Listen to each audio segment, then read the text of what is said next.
মাননীয় প্রধান উপদেষ্টা আপনাকে স্মরণ করিয়ে দিতে চাই,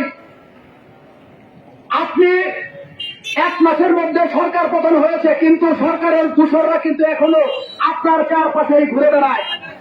আমরা মনে করি প্রাথমিক শিক্ষার্থীরা বিশ্বাস করে এই প্রস্তাবনা 12তম গ্রেডের প্রস্তাবনা যেই সচিব উপসচিব যুগ্ম সচিবরা তৈরি করেছেন, তারা এই ডক্টর ইউনূসের অন্তর্বর্তীকালীন সরকারকে একটা বিব্রতকর পরিস্থিতিতে ফেলতে চায় বলে আমরা মনে করি।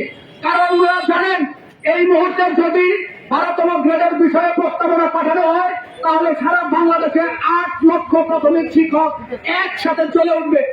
ঘটনাটা ঠিক তাই হচ্ছে। আমি ডক্টর ইউনূস মহোদয় সাহেবকে বলতে চাই, অতি দ্রুত আপনারা এই পদক্ষেপ বন্ধ করুন, তা না হলে সারা দেশের 8 লক্ষ প্রাথমিক শিক্ষক একসঙ্গে রাস্তায় এসে দাঁড়াবে। কোনোভাবেই 12তম গ্রেড বাংলাদেশের প্রাথমিক শিক্ষকরা মেনে নেবে না। আপনারা যদি মনে করেন যে একজন চাকর বানিয়ে রেখে প্রাথমিক শিক্ষাকে তৈরি করবেন, বাংলাদেশ বিনির্মাণ করবেন, আপনারা ভুলের স্বর্গে বাস করেন। প্রাথমিক শিক্ষকদেরকে চাকর বানিয়ে রেখে, 3য় শ্রেণীর কর্মচারী বানিয়ে রেখে কখনোই আগামী বাংলাদেশ বিনির্মাণ করা যাবে না। প্রিয় বন্ধুরা আমার, মাননীয় প্রধান উপদেষ্টা এবং শিক্ষা উপদেষ্টার কাছে বিনয়ের সাথে অনুরোধ করতে চাই, আমরা কোনো দয়া দাক্ষিণ্য চাচ্ছি না, আমরা আমাদের ন্যায্য অধিকারটা চাই। দশমগ্রেড বাংলাদেশের প্রত্যেকটা সেক্টরে যে সমস্ত স্নাতক কর্মচারী কর্মকর্তারা রয়েছেন, তারা প্রত্যেকেই 10ম গ্রেডের নিচে আছেন, 9ম, 8ম, 7ম আছেন। আমরা কেন 13তম গ্রেডে থাকবো? আমরা কেন 200 টাকা টিভির মধ্যে? লজ্জা হয় না আপনাদের? যারা এই দপ্তরে চাকরি করেন তাদের লজ্জা হয় না? 1 মাসে 200 টাকা টিভির মতো দেন আপনারা। লাভ লজ্জা হায়া পর্দা এই প্রশাসনের যারা কাজ করেছেন তাদের নাই। বর্তমান ডক্টর ইউনূস সরকারের এই লাভ লজ্জা আছে বলে আমরা বিশ্বাস করি। সেই কারণেই আমাদের এই মুহূর্তে রাস্তায় দাঁড়ানোর কোনো কথা নয়। আমরা এই মুহূর্তে রাস্তায় দাঁড়াতে চাই না। মাননীয় প্রধান উপদেষ্টার কাছে বিনীত অনুরোধ, অতি দ্রুত এই ব্যাপারে একটি পদক্ষেপ নিন, তা না হলে সারা বাংলাদেশে 8 লক্ষ শিক্ষক যখন রাস্তায় দাঁড়াবে, দেশটা কিন্তু সত্যি অস্থিতিশীল হবে। এই কথা বলেই আগামী দিনে কেন্দ্রীয় কর্মসূচি যে সকল আজকের প্রাথমিক শিক্ষক পরিবারের মানববন্ধন কর্মসূচি হলো 1 দফা 1 দাবি, সরকারি শিক্ষকদের 10ম গ্রেড বাস্তবায়ন।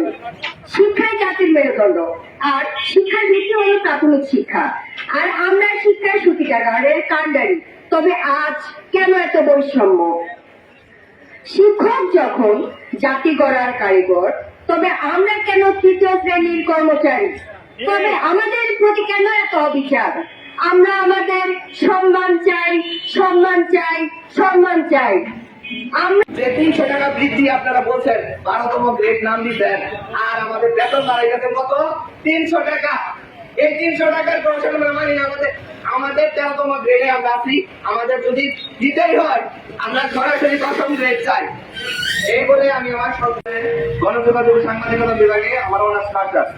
তো আমাদের 23 ব্যাচে যারা যোগদান করেছে তাদের বেশিরভাগই হচ্ছে পাবলিক বিশ্ববিদ্যালয়ের পড়ুয়া। আপনারা জানেন যে দেশের সবচেয়ে মেধাবী শিক্ষার্থীরা কিন্তু পাবলিক বিশ্ববিদ্যালয়ে চান্স পায় এবং সেখান থেকে পড়াশোনা সম্পন্ন করে। একজন স্নাতকধারী বেতন কিভাবে 11,000 টাকা হতে পারে? আমার কোনোভাবেই বোধগম্য নয়। আপনাদের জ্ঞাতার্থে বলি, আমাদের সমযোগ্যতায় নার্স আছে যাদের এসএসসি এইচএসসি কমপ্লিট করার পরে তারা কিন্তু ডিপ্লোমা কোর্স করে। উপসহকারী কৃষি কর্মকর্তা, পুলিশের সাব ইন্সপেক্টর, তাদেরও কিন্তু চাকরির আবেদনের যোগ্যতা হচ্ছে স্নাতক পাস। তাহলে সমযোগ্যতায় তাদের যেখানে 10ম গ্রেডে তারা বেতন পাচ্ছে, তারা তাদের দৈনিক তাদের রুটিন ভাতা পাচ্ছে 200 টাকার উপরে, সেখানে একজন প্রাথমিকের শিক্ষকের পুরো মাস মিলে কি কারণে 200 টাকা তাদের দৈনিক টিফিন ভাতা হয়? আমাদের এই প্রহসনের টিফিন ভাতা আমরা চাই না। আর আরেকটা আমরা কথা বিভিন্ন মহলে বিভিন্ন প্রজ্ঞাপনের মাধ্যমে বিভিন্ন প্রস্তাবনায় ফেসবুকে ঘুরছে, সেটা হচ্ছে আমাদের প্রাথমিকের শিক্ষকদের 12তম গ্রেড দেওয়ার আপনারা প্রস্তাবনা দিচ্ছেন। কিন্তু আমার কথা হলো, প্রাথমিক শিক্ষক সমাজের কোন স্টেক হোল্ডারের সাথে কথা বলে আপনারা এই ধরনের সিদ্ধান্ত নেন? উপদেষ্টা মহলের যারা আছেন তাদের কাছে আমার করজোরে অনুরোধ, আপনারা সিদ্ধান্ত নেন। আপনারা সব শিক্ষকের পালস বোঝার চেষ্টা করেন। এই শিক্ষকরা আপনারা বলছেন জাতি গড়ার কারিগর বলে আপনারা তাদের খামাই দিচ্ছেন, কিন্তু সেই টাকায় তার মার যায় কিনা, তার দৈনন্দিন কাজ চলে কিনা, সেই বিষয়টাকে আপনারা দেখবেন না। আমার সংক্ষিপ্ত কথা আমি আরেকটা কথা, শিক্ষক সমাজ এই রাস্তায় দাঁড়াতে হলো কেন? আপনাদের প্রশ্ন যায় না? আপনারা যারা দেখছেন, শুনছেন, ফেসবুকে লাইভ দেখছেন, তাদের কাছে আমার একটাই প্রশ্ন। আপনারা বলছেন শিক্ষক হলো জাতির কারিগর, শিক্ষক জাতির কারিগর বলে কি আপনারা প্রহসন করছেন না? একজন সচিবের পাঠক ভাতা হচ্ছে 16,000 টাকা, সেখানে একজন প্রাথমিকের শিক্ষকের মূল বেতন কি কারণে 11,000 টাকা হয়? সেটা কি আপনাদের মাথায় কাজ করে না? যে একজন শিক্ষক তার মূল বেতন সহ সে যখন 17,500 টাকা পায় স্টার্টিং এ, সেই টাকা দিয়ে সে বউ ছেলে মেয়ে দিয়ে নিয়ে কিভাবে সে মাছ কাটায়? আমাদের প্রাথমিক শিক্ষকদের মধ্যে আপনাদের মনে হতে পারে যে এখানে দাঁড়াই কি সুযোগের সৎ ব্যবহার করছি, এখন দেশের অবস্থা ভালো না এই জন্য এখানে আসছি। আসলে বিষয়টা কিন্তু সেরকম না। আমাদের এতদিন বলার সুযোগ ছিল না, যেখানে স্বয়ং ইউনুস স্যার বলছেন যে আপনাদের যদি কোনো দাবি দেওয়া থাকে আপনারা প্রতি মাসে একটা করে চিঠি পাঠান। আমরা চিঠিও পাঠাবো, আমরা ইউনো বরাবর ইউনো মাধ্যম হয়ে যদি উপদেষ্টা স্যারের সাথে সরাসরি সাক্ষাৎ করতে হয় তাহলে সেটাও করবো। কিন্তু তার আগে আমাদের যে দাবি, আমাদের যে জনদাবি 10ম গ্রেড সহকারী শিক্ষকদের এক দফায় এক দাবি, আমাদের 10ম গ্রেড দিতেই হবে, দিতে হবে, দিতে হবে, চাই। শিক্ষকদের